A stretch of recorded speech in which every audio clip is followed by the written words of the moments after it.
Hello दोस्तों, नमस्कार। मैं डॉक्टर सुरेंद्र प्रसाद खंसली, ज्योतिष आचार्य। आज इन पहाड़ों की वादियों से एक नए विषय को लेकर के हम चलेंगे और वो है मकर राशि, कैप्रिकॉर्न है। और 2024 में देखते हैं कि जो मकर राशि है उसमें क्या बदलाव होने वाले हैं और कौन सी ऐसी चीज़ है जो कि मकर राशि के लिए बहुत अच्छे साबित होने वाले हैं। तो सबसे पहले तो मैं ये कहूँगा कि जो मकर राशि है ये ठीक जो है 10वीं राशि है राशि चक्र की, और एक बहुत ही मैं ये कहूँगा ये एक सौम्य राशि है और जिसकी रीच की बहुत अच्छी होती है यदि इसको पॉजिटिव डायरेक्शन लाइफ में मिलता है। दूसरा मैं ये कहूँगा कि इसके जो राशि के स्वामी हैं वो शनि होते हैं और शनि का एक अपना अलग फंडा होता है।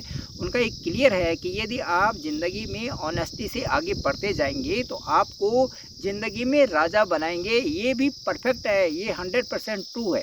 तो जो भी मकर राशि के लोग सौम्य होते हैं, दूसरा ऑनेस्ट होते हैं, जो अपने माता पिता की जो आज्ञा का पालन करते हैं और जो उनके प्रति एक अच्छी श्रद्धा रखते हैं, उस राशि की एक अच्छी रीच बनना जरूरी ही होता है। ये समझा जाता है और शनि के जो संकेत हैं उनसे भी ये चीज़ मिलती है।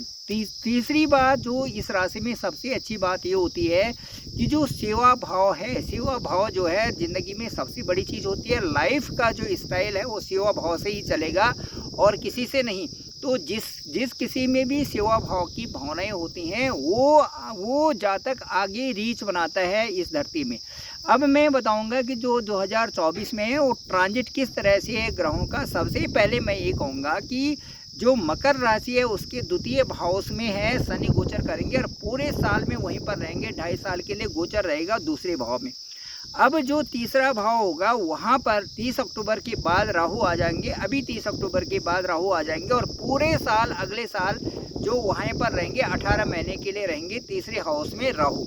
अब मैं बृहस्पति की बात करूंगा तो बृहस्पति जो मकर राशि है, मकर राशि से ठीक चौथे हाउस में बृहस्पति बैठे हुए हैं और बृहस्पति जो है अभी अप्रैल के बाद मई में आपके पंचम स्थान में चले जाएंगे, सुख भाव से पंचम स्थान में चले जाएंगे।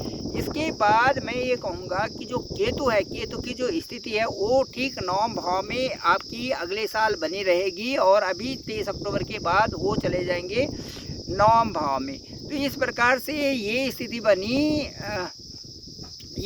बनी और इसके बाद मैं ये बताना चाहूँगा कि जो शनि का गोचर है वो 4 नवंबर के बाद वो रेट्रोगेट स्थिति में जो शनि है वो मार्गी हो जाएंगे, फॉरवर्ड डायरेक्शन में हो जाएंगे।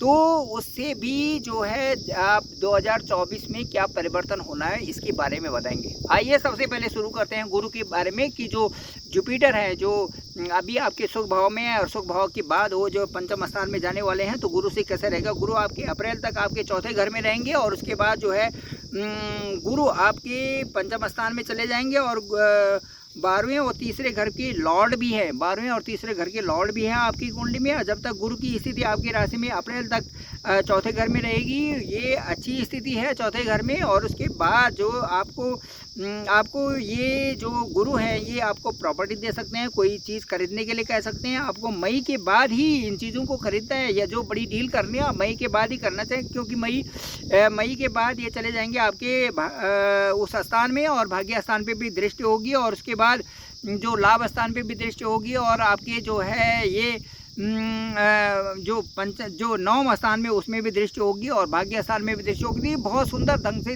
लगन पे भी दृष्टि होगी। तो ये बहुत अच्छा एक आपके लिए मई के बाद का समय बहुत अच्छा है भाग्य स्थान पर, लाभ स्थान पर और ये सारी गुरु की दृष्टि जो आपकी बनी रहेगी ये बहुत अच्छा एक आपको निर्णायक भूमिका देगा अगले साल 2024 में।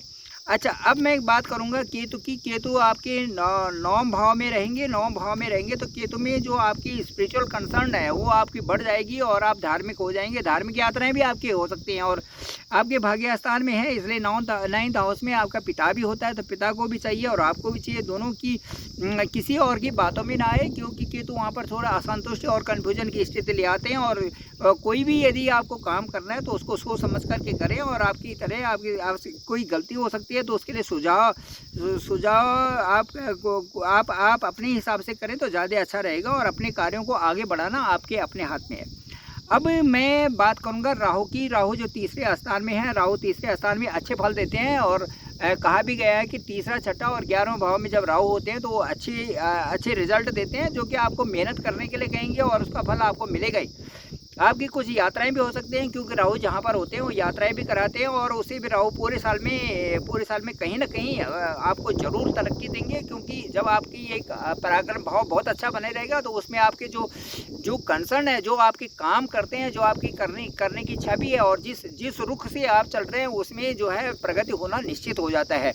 तो ये अब बात करेंगे हम शनि की। तो शनि जो है जुलाई 2024 से दिसंबर 2024 तक बकरी अवस्था में रहेंगे, और उसके बाद जुलाई से और बकरी अवस्था में होंगे, और आपके करियर में परिवर्तन आ रहा है। मुझे लगता है कि आपके कुछ कार्य अकस्मात होते हुए नज़र आएंगे, और विदेश के भी योग कुछ बन रहे हैं आपके। और शनिदेव जो है द्वितीय भाव में है, परंतु जुलाई के बाद जुलाई के बाद जो है बकरी हो जाएंगे, तो आपकी राशि के स्वामी भी हैं, शनि की 7.5 भी आप पर उतर रही है।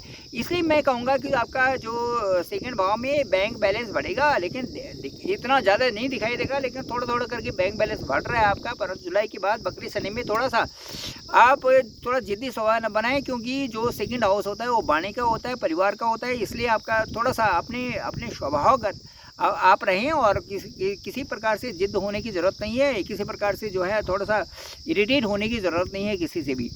अब मैं बताऊंगा कि जो आपका आपकी बताऊँ तो शुरुआती दौर में जो 2024 आएगा, तो उस समय पढ़ाई लिखाई तो आपकी बहुत अच्छी चलेगी। फरवरी में थोड़ा सा परेशानी इसलिए है कि शुक्र उस समय 12वें हाउस में गोचर करेगा, फिर ठीक हो जाएगा, और कंपटीशन एग्जाम के लिए अच्छा समय है। जिन बच्चों का लव रिलेशन से संबंधित है उनके लिए बात बताऊंगा कि फरवरी के बाद जो है शुक्र की पोजीशन अच्छी होगी, और शुक्र आपके लग्न भाव में आएंगे, तो लव रिलेशन के लिए भी ये अच्छा है, और खुशखबरी भी रहेगी, और एक दूसरे को अच्छी तरह से आप समझेंगे, तो इससे अच्छी बड़े बात और क्या हो सकती है। आप दोनों का अच्छा व्यवहार रहेगा तो नज़दीकी लाने में वो सहायक होगा।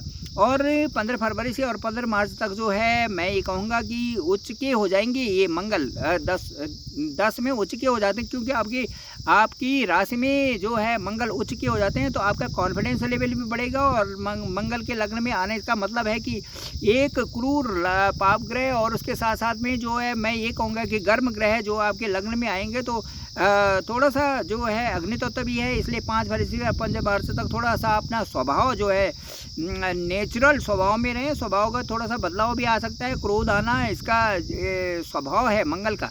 इसलिए मैं कहूँगा क्योंकि आपका उलझना किसी से ठीक नहीं है। आपको समय को पीछे धकेलना है और आपको आगे बढ़ना है, ये आप ध्यान रखें। जिन बच्चों को डिफेंस में जाना हो, या पुलिस में IPS IAS और जॉब में जाना हो, या मेडिकल लाइन में भी हो, या नेवी इंडियन एयरफोर्स में हो, डिफेंस से संबंधित जो भी सर्विसेज है उसमें जाना हो, तो खूब तैयारी के साथ तैयारी करें, क्योंकि आपके राशि के 4थे भाव में ये स्वामी भी मंगल है, जो फरवरी मार्च तक आपके लग्न में रहेंगे, और ये आपको बहुत सपोर्ट करेंगे। तो मैं समझता हूँ कि जो डिफेंस से संबंधित जो बच्चे हैं वो खूब मेहनत करें, और ये समय अच्छा है। जो जनवरी फरवरी मार्च अप्रैल का महीना बहुत अच्छा है, और आप डिफेंस में भी कहीं जा सकते हैं। लगन में जैसे ही आपके मंगल आएंगे, आपके लिए बिल्कुल एक लाइन ओपन कर देंगे, और आप आगे जा सकते हैं। मंगल का 5 मार्च से अप्रैल तक जो है आपके द्वितीय भाव में रहेंगे, तो द्वितीय भाव में पहले से ही शनि बैठे हुए हैं। इसलिए पारिवारिक उलझनों में आप न उलझें, और किसी से भी ऐसी बात न करें, किसी से भी बेमनस्यता न बनाएं, जिससे घर का वातावरण भी दूषित हो। और दूसरा वाणी का और परिवार का हाउस होता है दूसरा, तो थोड़ा ध्यान रखने की स्थिति है। अब मैं बताता हूँ कि ये इस तरह से ये जो मकर राशि का जो 2024 का होगा, और 4 नवंबर से शनि होंगी मार्गी फॉरवर्ड डायरेक्शन में होंगे, तो ये उसके बाद आपके लिए जो दूसरे भाव में कई सारे ऑप्शन खोल देंगे, तो आप उससे घबराइए नहीं और आगे बढ़ते जाइए। और मुझे लगता है कि मकर राशि वालों को इमोशनल न हो करके थोड़ा सा अपने स्वभाव में रहना चाहिए। और मुझे लगता है कि उनको जो है बाद में लोग पहचानते हैं, उसी समय नहीं पहचानते। जब भी लोग पहचानते हैं तो ठीक हो जाएगा, कोई इससे घबराने की ज़रूरत नहीं कि मेरा इस समय नेम एंड फेम कम हो रहा है, ज़्यादा हो रहा है, ये अच्छा है बुरा है, या आपको सब पता है कि आप किस तरह से आगे बढ़ रहे हैं। धीरे धीरे लेकिन आप विन करोगे, मैच को भी विन करोगे। आप जो है अपनी कक्षा में जिस दूरी में आप हैं उसमें आप चल करके बहुत आगे तक जा सकते हो। ये मेरी मनोकामना है आपके लिए और मकर राशि वालों के लिए। और I wish you the best for 2024। और मैं कामना करता हूँ अपने इष्ट देव से भी, अपने देवताओं से भी, गढ़वाल के सभी इष्ट देवताओं से प्रार्थना करता हूँ कि आपका समय 2024 का बहुत सुखमय हो। थैंक यू दोस्तों, और इसी तरह आप बने रहें। और मेरे डिस्क्रिप्शन पे मेरा नंबर है 9868280191। आपकी अपनी हॉरोस्कोप को मुझे भेजें और उसका जो एनालिसिस है मेरे से कराएं। मैं आपको ज़रूर उसमें जो भी आपकी समस्याएं होंगी अपने ज्ञान के अंतर्गत आपको ज़रूर बताऊंगा। Thank you very much.